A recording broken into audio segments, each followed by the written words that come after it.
नमस्कार दोस्तों, स्वागत है आपका आज के मुख्य समाचारों की वीडियो में। जी हां दोस्तों, यहां पर आपको देखने को मिलेगी सुबह से लेकर शाम तक की सारी के सारी बड़ी खबरें, मुख्य समाचार, ब्रेकिंग न्यूज़ अपडेट के रूप में। तो दोस्तों, आपसे रिक्वेस्ट है इस वीडियो को ज़्यादा से ज़्यादा लाइक और शेयर करें। तो दोस्तों, जानते हैं आज की पहली बड़ी खबर। दिल्ली में कोरोना के 7,498 नए मामले।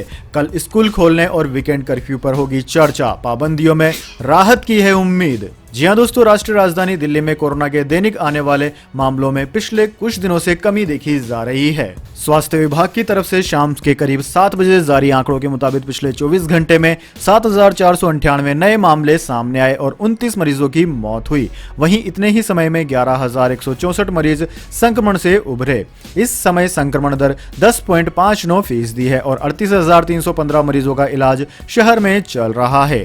दोस्तों, आपकी जानकारी के लिए बता दें, दिल्ली के उप मुख्यमंत्री मनीष सिसोदिया ने स्कूलों को फिर से खोले जाने की वकालत की है। उन्होंने बुधवार को कहा कि अगर सभी स्कूल नहीं खोले गए तो बच्चों की एक पीढ़ी पीछे छूट जाएगी। सिसोदिया ने यह टिप्पणी महामारी विज्ञान और लोक नीति विशेषज्ञ चंद्रकांत लहरिया के नेतृत्व में अभिभावकों के प्रतिनिधिमंडल के साथ बैठक के बाद की।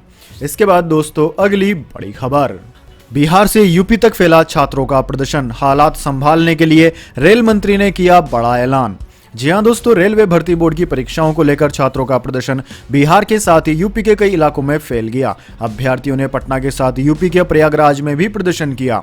रेल मंत्री अश्विनी वैष्णव ने अभ्यर्थियों से शांति बरतने और रेलवे की संपत्ति को नुकसान नहीं पहुंचाने की अपील की है। दोस्तों, रेल मंत्री ने दिल्ली में हुई प्रेस वार्ता में कहा कि अभ्यर्थियों के विरोध के मद्देनजर गैर तकनीकी और रेलवे भर्ती बोर्ड के लेवल 1 की परीक्षाओं पर रोक लगा दी गई है। उत्तीर्ण या अनुत्तीर्ण अभ्यर्थियों की सुनवाई के लिए एक समिति का गठन किया गया है। यह समिति रेलवे मंत्रालय को रिपोर्ट सौंपेगी, जिसके बाद अभ्यर्थियों के हित में आगे फैसला लिया जाएगा। दोस्तों, आपकी जानकारी के लिए बता दें, रेलवे की गैर तकनीकी लोकप्रिय श्रेणियों की परीक्षाओं में कथित अनियमितताओं के खिलाफ अभ्यर्थी विरोध प्रदर्शन कर रहे हैं।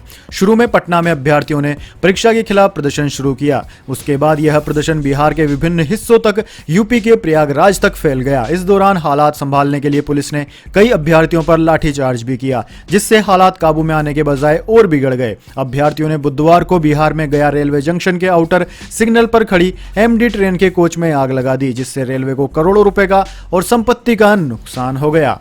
इसके बाद दोस्तों, अगली बड़ी खबर। बजट 2022। तंबाकू के सेवन को हतोत्साहित करने के लिए बजट में लगाया जा सकता है ज्यादा टैक्स।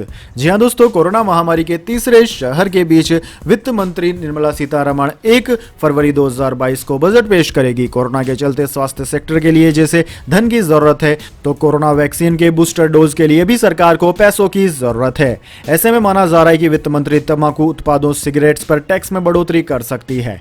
बजट में सरकार सिगरेट्स, ई सिगरेट, सिगार और स्मोकलेस टोबैको पर ज्यादा टैक्स लगाने का ऐलान कर सकती है। दरअसल दोस्तों, जब से देश में जीएसटी लागू हुआ है, तंबाकू इंडस्ट्री पर बहुत ज्यादा कोई टैक्स का बोझ नहीं बढ़ाया गया। फिलहाल बीड़ी पर 22%, सिगरेट पर 53% और स्मोकलेस टोबैको पर 64% टैक्स लगता है, जबकि विश्व स्वास्थ्य संगठन ने 75% टैक्स लगाने का सुझाव दिया है। यानी कि भारत में टैक्स डब्ल्यूएचओ की सिफारिशों से कम है।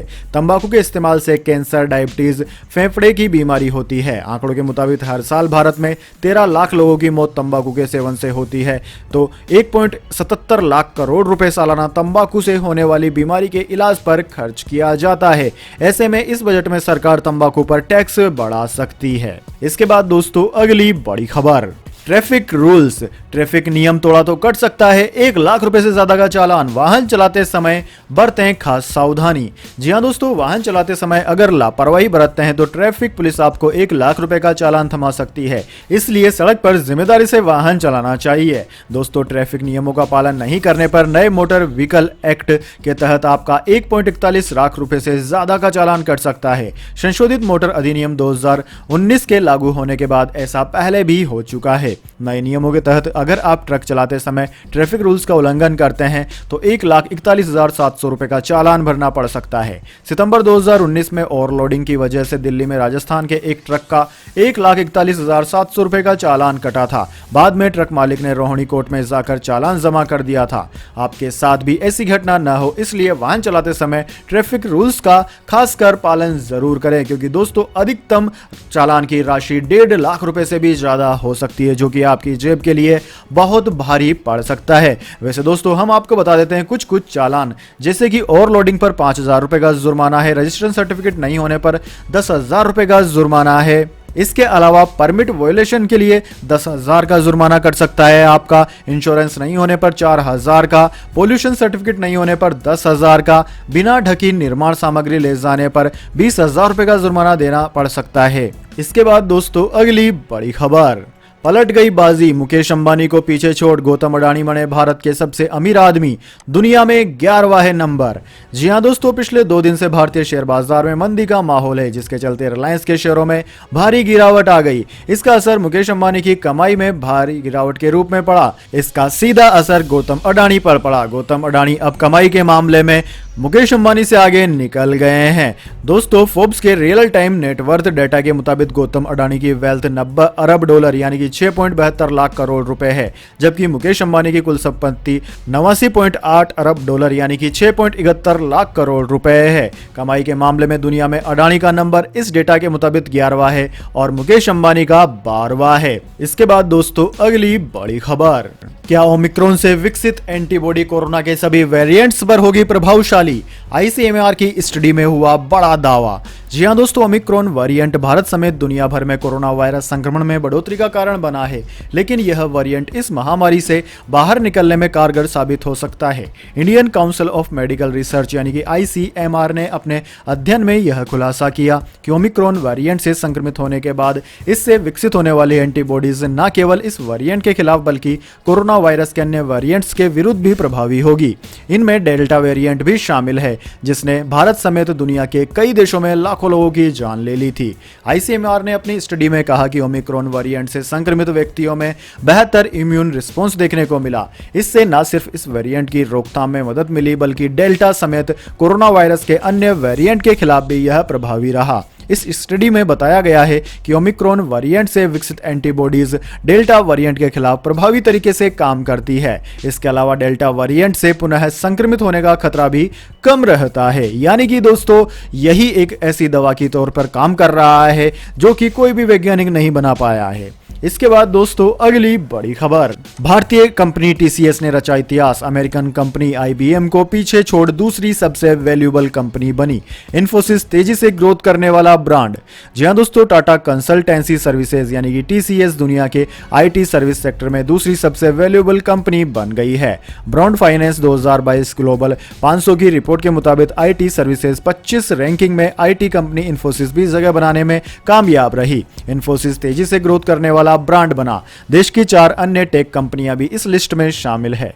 कुल मिलाकर दुनिया भर में तेजी से बढ़ने वाली 10 बड़े ब्रांड आईटी सर्विसेज ब्रांड में सभी 6 बड़े भारतीय ब्रांड शामिल है। ये रैंकिंग 2020-22 की है। दोस्तों आईटी सर्विसेज से जुड़ी इस रैंकिंग में एसेंचर पहले स्थान पर है। रिपोर्ट के मुताबिक एसेंचर की ब्रांड वैल्यू $36.2 मिलियन है। रिपोर्ट में कहा गया है कि American IT company IBM ranking में 4थे स्थान पर चली गई है। भारत की आईटी कंपनियों को सबसे तेज बढ़ोतरी 2020 से 22 के बीच मिली, जो कि 51% के आसपास है। दोस्तों टीसीएस की ब्रांड वैल्यू $16.786 अरब रुपए है। इसके बाद दोस्तों अगली बड़ी खबर, गोल्ड सिल्वर प्राइस टुडे, सोने की कीमत बढ़ी, चांदी भी हुई महंगी। जी हां दोस्तों, सोने चांदी की कीमतों में बदलाव आया है। दिल्ली सराफा बाजार में सोने का भाव 48,793 रुपए प्रति 10 ग्राम रहा, जबकि चांदी की बात की जाए तो चांदी की कीमत 64,422 रुपए प्रति किलोग्राम पर रही है। इसके अलावा दोस्तों अंतर्राष्ट्रीय बाजार की बात करें तो अंतर्राष्ट्रीय बाजार में सोना $1841.56 प्रति औंस, जबकि चांदी $23.77 प्रति औंस पर रही है। इसके बाद दोस्तों अगली बड़ी खबर, रोहित शर्मा खेलेंगे वेस्टइंडीज सीरीज, फिटनेस टेस्ट में हुए पास, रविंद्र जडेजा को लेकर आई बुरी खबर।